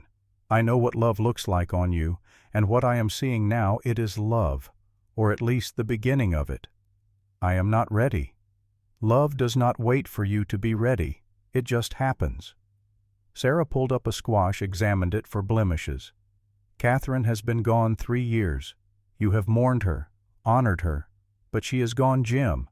And Grace is here, alive, real, and caring about you whether you want her to or not. What if I hurt her? What if I start something I cannot finish? What if you do not, and spend the rest of your life wondering what might have been?" Sarah straightened one hand on her back. "Fear is not a good reason to avoid love. Neither is loneliness. So you think you are just lonely? That is all this is." Sarah's expression was kind but relentless. "Tell me honestly, if Grace walked away tomorrow, took a position elsewhere, would you be relieved or devastated?" Jim did not answer, could not, because he knew the truth, knew that if Grace left something essential, would go with her, something he had not even realized he needed until she was there providing it. "That is what I thought," Sarah said softly. "For what it is worth, I think Catherine would approve. She wanted you happy. She said so at the end, made me promise I would make sure you did not spend the rest of your life alone. She said that, while you were out of the room, she knew she was dying, knew Tommy would need a mother someday. She did not want her death to be the thing that defined the rest of your life." Sarah touched his arm. "Give yourself permission to be happy, Jim. You have earned it." Thursday dawned clear and cold. Jim dressed carefully, Not his work clothes, but the good suit he saved for church and funerals. If this was going to be a public judgment, he would face it looking like a man who had nothing to be ashamed of. Grace wore a dark blue dress, high-necked and modest. She pinned her hair up severely, making herself look older and more formal. Armor Jim recognized. She was preparing for battle just as he was. They left Tommy with Sarah and Emma. Jack and Ben would come to the meeting, but someone needed to stay with the ranch. Too much risk leaving it undefended. The ride to Silver Creek was quiet. Jim drove the wagon. Grace sat beside him, hands folded in her lap. Ben and Jack rode escort rifles across their saddles. No one was taking chances anymore. Silver Creek looked different when they arrived. More people than Jim had ever seen in the small town. Wagons lined the main street. Horses tied at every hitching post. The whole territory had turned out. The town hall was already full when they arrived. Jim recognized most of the faces. Farmers, ranchers, merchants, the people who made up the fabric of frontier life. Some nodded greeting, others looked away. The divide was already forming. Samuel Thornton stood at the front of the room near the raised platform that served as a stage for community events. He was 46 years old, tall and distinguished, dressed in an expensive suit that would not have looked out of place in Chicago or New York. Next to him stood a younger man in lawyer's clothes. Victor Hayes Thornton's foreman lurked near the door with several other Thornton men. Muscle in case talking failed. Thornton's eyes found Jim immediately. A smile crossed his face. Cold, calculating, the smile of a man who thought he had already won. Mayor George Thompson called the meeting to order. He was 60 years old, portly, with impressive whiskers and a reputation for fairness, but Jim could see the worry lines around his eyes. Thompson was caught between doing what was right and doing what was safe, and safe meant not crossing Thornton. "Good evening, everyone," Thompson said, his voice carrying through the crowded room. "Thank you all for coming. Mr. Thornton has requested this meeting to address some concerns affecting our community. I have agreed to moderate. Mr. Thornton, the floor is yours." Thornton stepped forward, every inch the successful businessman. "Thank you, Mayor. Friends and neighbors, I appreciate you taking time from your busy lives to be here tonight. I know we all have work waiting, so I will be direct." He paused, letting the silence build. Jim felt Grace tense beside him. "This community was built on trust," Thornton continued, "on keeping one's word, on honoring agreements and contracts. These are not just legal matters, they are moral matters. They speak to the character of who we are as a people." Several heads nodded. Jim's jaw clenched. Recently that trust has been violated. Thornton's voice carried just the right note of injured dignity. "I hired a governess from Pennsylvania, Miss Grace Mitchell. We exchanged letters, agreed on terms. She signed a contract to teach my children. I arranged transport, paid her passage, prepared accommodations." More nods. Thornton was good. Jim had to give him that. The man knew how to work a crowd. "But Miss Mitchell never arrived at my ranch. Instead, through what I can only assume was deliberate deception, she went to work for Mr. Jim Hartwell, a man who, as many of you know, I have had disagreements with in the past." The implication hung in the air. Not accident, conspiracy. "Now I am a reasonable man," Thornton said, spreading his hands in a gesture of openness. "I understand that mistakes happen. Stage drivers get confused. People change their minds. So I sent word to Mr. Hartwell asking for Miss Mitchell to honor her contract. Do you know what response I received? Silence in the hall, waiting.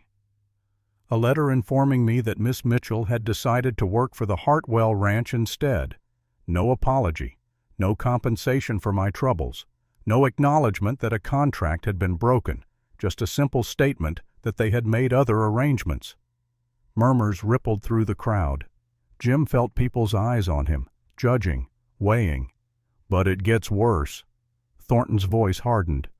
"When I pursued my legal right to compensation through the courts, Mr. Hartwell hired a lawyer, not to negotiate, not to apologize, but to fight, to drag this matter through legal proceedings that will cost everyone involved time and money."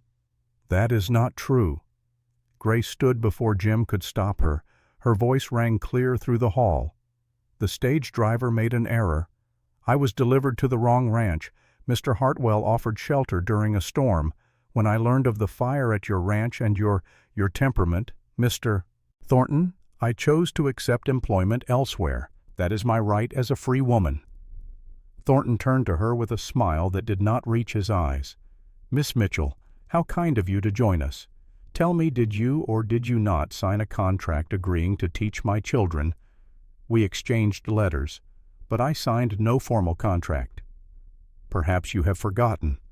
Thornton gestured to his lawyer, who produced a document and held it up for the room to see. "This is the contract bearing your signature, agreeing to 1 year of service beginning September 1st. Would you like to examine it?" Grace's face went pale. "That is a forgery. I never signed that document." "A convenient claim." Thornton's voice was sympathetic, like he was dealing with a confused child. "But the signature is clearly yours, witnessed and notarized." "By whom?" Jim stood now, his voice cutting through the murmurs. "Who witnessed and notarized this supposed contract?" Thornton's smile widened. "A notary in Pennsylvania, Mr. Charles Blackwood, who will testify in court that Miss Mitchell came to his office and signed willingly." It was a trap, beautifully constructed. Unless Grace could get back to Pennsylvania and prove Blackwood was lying, which she could not afford to do, Thornton's story would stand unchallenged. "This is ridiculous," Ben said from beside Jim. "You are manufacturing evidence to bully a woman who did nothing wrong." "I am protecting my rights and my property," Thornton countered. "And I am warning this community. If we do not hold people accountable to their contracts, to their word, then we have no civilization. We have chaos. We have people like Mr. Hartwell who think they can take whatever they want without consequence." The crowd was turning. Jim could feel it, see it in the faces around them. Doubt, suspicion, the natural human tendency to side with the powerful because it was safer. Reverend Thomas Walsh stood from the back of the room. He was 60 years old, gray-haired, with the weathered face of a man who had spent his life ministering to hardship and doubt. But his eyes were clear and his voice steady. "Mr. Thornton," Walsh said, "you speak of character and trust. Let me ask you about your own character. How many families have you driven from this territory? How many businesses have failed after you withdrew your trade? How many debts have you called due early when it suited your purposes?" The room went dead silent. Thornton's expression hardened. "Reverend, I suggest you be careful with your accusations." "I am not accusing. I am asking questions." Walsh moved down the aisle, his presence commanding despite his age. "The Williams family. You bought their land for half its value after their cattle mysteriously died. The Henderson Ranch. You foreclosed when they were 2 weeks late on a payment despite 3 years of on-time payments before that. The Chen family's store. You spread rumors of tainted goods that drove them out of business. Business is business, Reverend. I make hard decisions, yes, but legal decisions. Legal and moral are not always the same thing." Walsh turned to address the whole room. "I have been pastor here for 15 years. I have watched this community grow, and I have watched good people destroyed by bad men using the law as a weapon. Is that who we want to be?" Mayor Thompson cleared his throat nervously. "Reverend, I appreciate your perspective, but we are here to discuss Miss Mitchell's situation." "We are here to discuss Samuel Thornton's character," Walsh corrected, "because that is what this is really about. He wants to crush Jim Hartwell. Miss Mitchell is just the excuse." Jim felt something shift in the room. People were listening, considering. The spell of Thornton's narrative was cracking. Thornton must have sensed it too. His expression turned cold. "Fine. Let us discuss character. Mr. Hartwell, would you care to tell the good people here about Chicago? About why you really left? About the accusations of theft that followed you west?" Ice flooded Jim's veins. Thornton was playing his trump card. "There were no accusations of theft," Jim said, his voice level despite the rage building inside. "There were questions about embezzlement at the firm where I worked. Questions that pointed directly at you, Thornton. I confronted you. 2 days later, my partner died in a convenient accident, so Catherine and I left. We left because staying meant dying." The crowd erupted. Shocked murmurs, disbelieving gasps. Thompson banged his gavel for order. "That is slander." Thornton's composure finally cracked. "You have no proof of any wrongdoing on my part. I have suspicions, based on evidence that conveniently disappeared after Morrison's death." Jim stepped forward. "But you are right. I have no proof. Just like you have no proof that Grace conspired with me. Just forged contracts and bought testimony." "Gentlemen, please." Thompson's voice was desperate. "This is getting us nowhere." "I disagree." A new voice from the doorway. A woman's voice. "I think we are getting exactly where we need to be." Everyone turned. Eleanor Harrington stood in the entrance dressed in her traveling clothes from earlier that week. She had promised to come, had said she would expose Samuel in front of everyone, and now she was here. Jim caught her eye. She gave him a small nod. This was it, the moment they had planned. Grace reached for Jim's hand, squeezed once, together. Eleanor walked calmly down the aisle, ignoring the confused murmurs. She stopped in front of Samuel, and Jim saw his face drain of color. Thornton had not expected this, had not expected his sister to walk into his trap. "Hello, brother," Eleanor said, her voice carrying through the hall. "Surprised to see me." The room exploded into noise. Eleanor walked calmly down the aisle, ignoring the chaos. She stopped in front of Samuel, and Jim saw his face go through a series of emotions. Shock, anger, fear. "Hello, brother," Eleanor said. "We need to talk." The town meeting dissolved into chaos. Thompson tried to restore order, but it was useless. Half the room wanted to hear what Eleanor had to say. The other half wanted to leave before they got pulled deeper into what was clearly family business. Thornton grabbed Eleanor's arm. "What are you doing here? Stopping you from destroying more lives?" Eleanor pulled free, her voice carrying clearly. "Mayor Thompson, may I speak?" Thompson looked like a man who desperately wished he were anywhere else. "Miss, I am not sure this is the appropriate forum. Reverend Walsh asked about my brother's character. I am here to answer that question." Eleanor turned to face the room.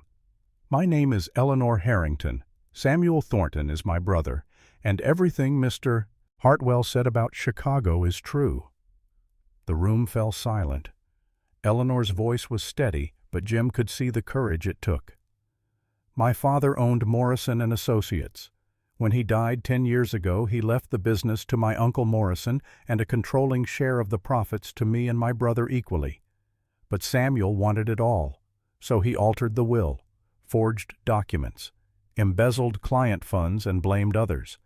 And when Morrison discovered the fraud, Samuel arranged his death." Lies.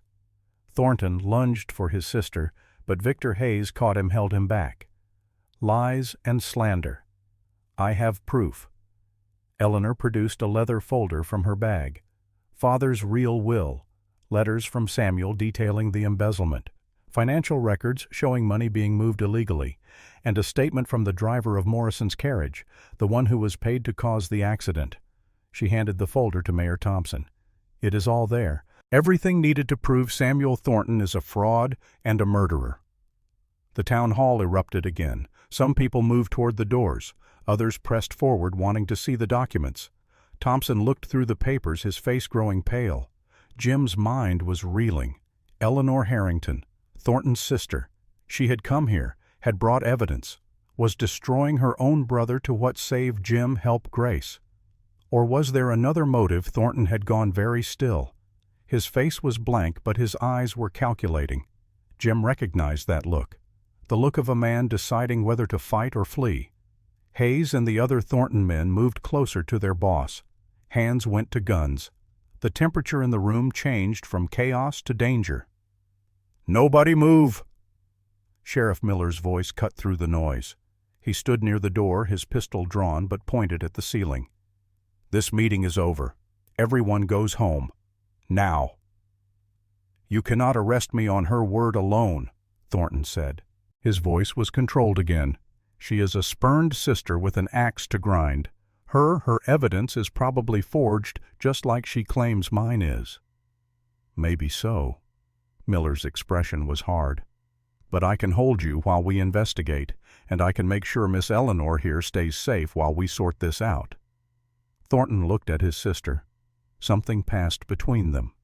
A lifetime of family history, secrets, betrayals. Then he smiled. Not the calculated business smile. Something colder. "You just made a mistake, Eleanor. A fatal one." It was a threat. Clear and direct. Miller moved forward. "Samuel Thornton, I am taking you into custody for questioning." "On what charge?" "Suspicion of fraud and threatening behavior." Miller gestured to his deputies. "Boys, escort Mr. Thornton to the jail, gently." Thornton allowed himself to be led away, but his eyes never left Eleanor's face. The promise in them was clear. This was not over.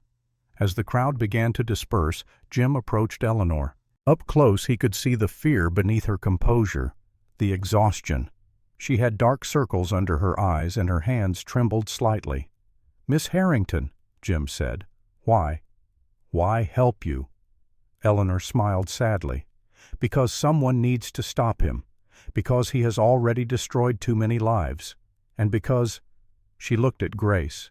"I will not let him destroy another innocent woman the way he destroyed me."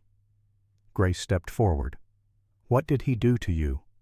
"Locked me away for 8 years, in a sanitarium, said I was unstable, needed treatment." Eleanor's voice was flat, emotionless.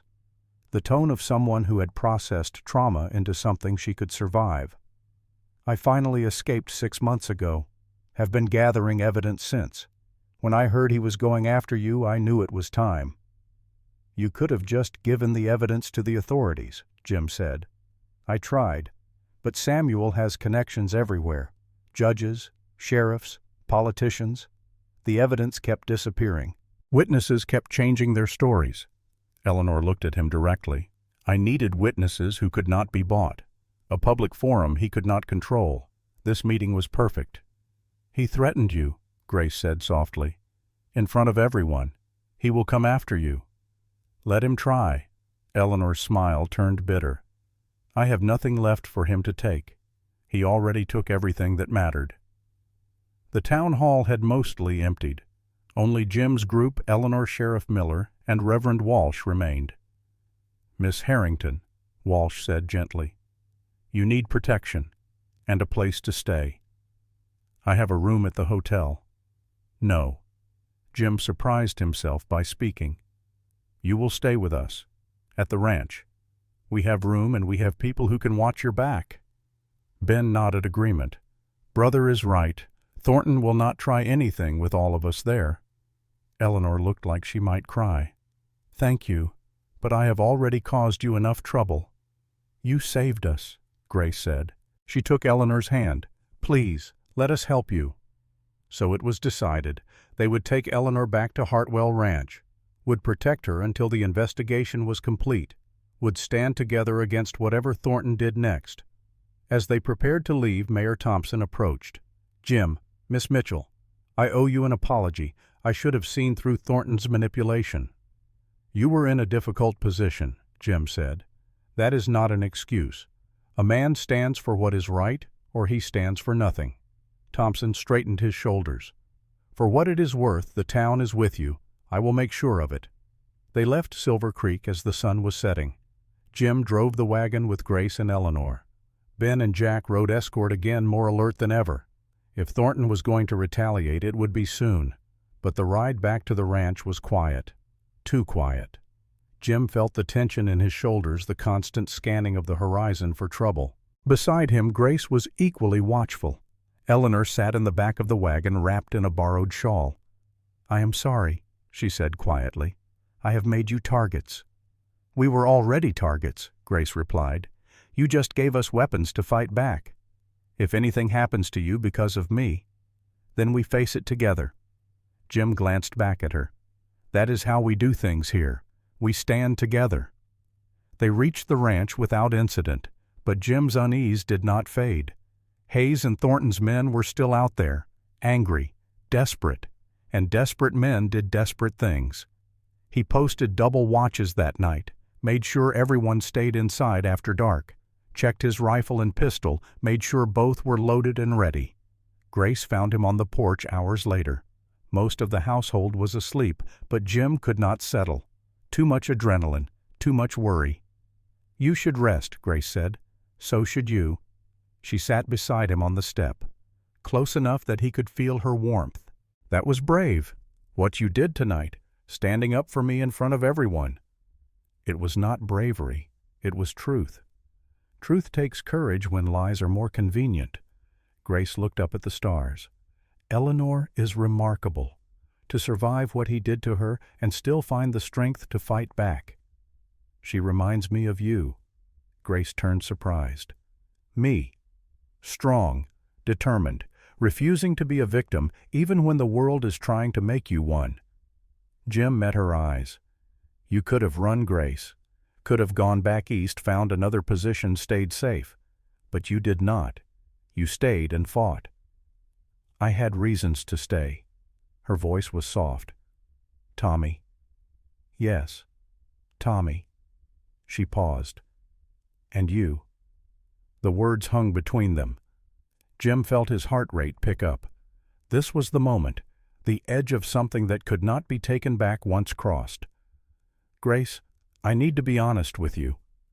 Jim forced the words out. "I do not know what I am feeling. I care about you. More than I should, probably. But Catherine," I am not sure if I am ready to." "You do not have to be sure." Grace's hand found his. Her touch was warm grounding. "I am not asking for promises, Jim. I am not asking for anything except honesty. And time. If what you feel is real, time will prove it. If it is not, time will show that too.